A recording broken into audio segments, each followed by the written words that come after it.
Tom Winter is our NBC News producer who was inside the courtroom as that verdict was read, and he joins us now along with our correspondent, Laura Jarrett. Tom, there is nothing like the tension in a courtroom right before a verdict is read. Tell us what it was like in there, whether the jurors looked at the former president, and any other color you can provide from the courtroom. Sure. Well, it was really a 180 in what occurred in there because the judge brought us in. First off, the prosecution just showed up. We did not hear the bell. It's a 1960s rotary style bell that we typically hear when the jury has something to tell the court. That's what we've been hearing over the past day or so. The prosecution comes in. All of a sudden, Donald Trump and his team come in, and the judge says, look, it's my intention here to let the jury go at 4:30. And all 4:30 comes and goes, and we're about 5 or 6 minutes past that. He comes in. He says, well, we received a note from the jury at 4:20 saying they have reached a verdict, and they want about 30 minutes or so more to be able to go through the paperwork and go count by count and item by item. At that point, the mood in the court completely changed. You could even hear the air conditioning system in there over just a couple of keyboard strokes from reporters that were in the courtroom. Obviously, the tension built. Prior to that, the former president and his defense attorney were talking as if the day was over. They were laughing with each other, covering their mouths so that the cameras that are viewed in the overflow courtroom weren't seen. And so the focus was just kind of the day is done. And immediately the gravity of the moment struck everybody in the courtroom, prosecution and defense. And you saw a real change at the defense table, understanding that this was really it. To your point, Savannah, I noticed the jurors, and I did not see all of them coming in because of just the way that the courtroom was set up. But I did not see any of them make any eye contact with Donald Trump prior to the verdict being read. I did not see them make any eye contact with the prosecution either. At that point, the judge asked the jury foreperson, have you reached a verdict without telling me? He said yes. He stood. They handed him a handheld mic, which allowed all of us to hear what he was going to say. And then one of the courtroom staff members went count by count. All those 34 counts, which as you well know by now, were all guilty. There was not a ton of reaction within the courtroom. We had been strongly admonished by the court security officers. They didn't want any sort of outbursts of any type.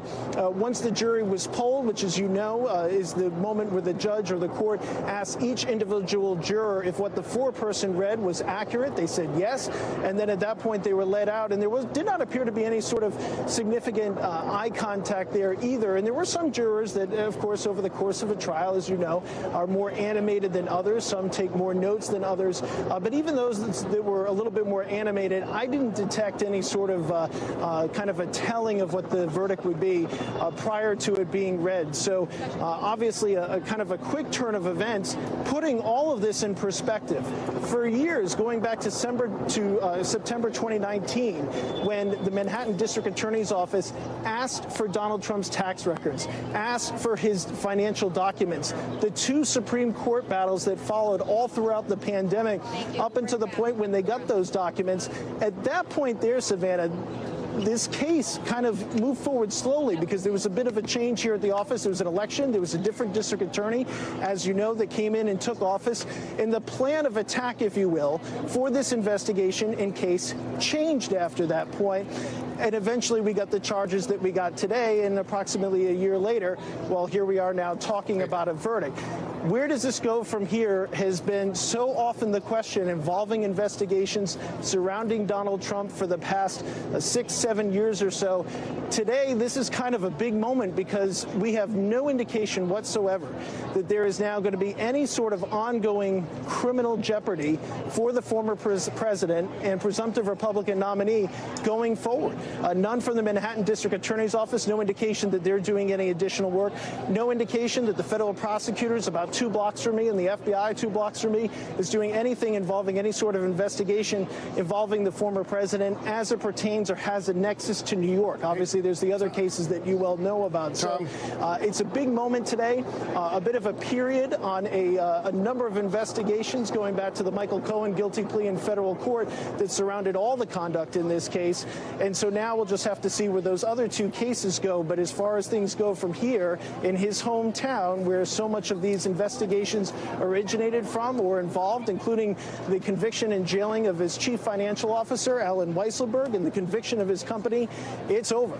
All right, so Tom, on that note, let me ask you. Obviously, those guilty pleas. Let me ask you, we're obviously seeing the helicopter shots around the courthouse, presuming the former president has not exited yet, but we know he was required to be in court every day and certainly to be in the courthouse during the deliberations.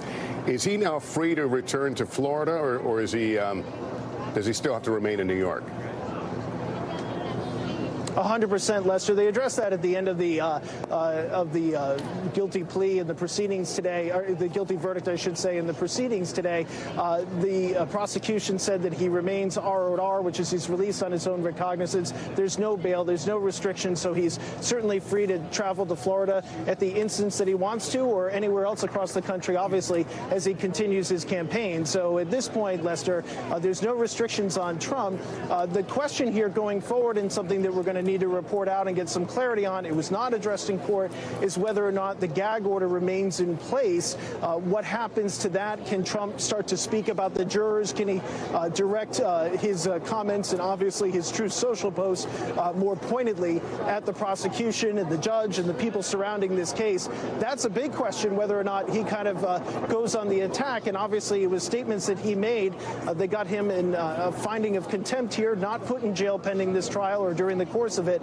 But that's something that is a bit of a question, and perhaps a significant one, knowing how much the former president likes to talk about his particular cases, in this case in particular, whether or not he can do that and to what extent he can do that, Lester, going forward. Tom, what about the jurors now? They're free. They've been dismissed. They've been thanked for their service. I think it was indicated the judge might chit-chat with them behind closed doors to thank them. A lot of times attorneys try to speak to the jurors. They want to learn what worked, what didn't about their cases. But they are free to remain anonymous, or they can identify themselves and do interviews, right? They're not under any further restriction from the court. Perfectly put, Savannah, and that's exactly what the judge told them. The judge told them, look, you're free at this point to speak if you want to, not if you don't want to. He did want to talk to them afterwards, more of a process thing. He says, look, I can't talk to you about the case. I can't talk to you about how you came to your verdict, but I do want to figure out, were there any sort of issues with the process, things that worked well, things that didn't work well, from the point of voir dire, obviously up until the conclusion of testimony and then their ultimate verdict here today. So that's what the judge is going to focus on. The jurors, not to get too much into their security plan for obvious reasons, given the sensitivities of the case and the fact that they are anonymous. There are little details that came out in the course of their questioning that have been well reported at this point, kind of a cross-section of people that you might expect here in New York City. And so really it's up to them. They will be taken to another location. Their security is assured to that point. So it's not a situation as if they're going to come out of the courthouse, say, behind me any minute. That's not what's going to be occurring. Thanks for watching. Stay updated about breaking news and top stories on the NBC News app, or follow us on social media.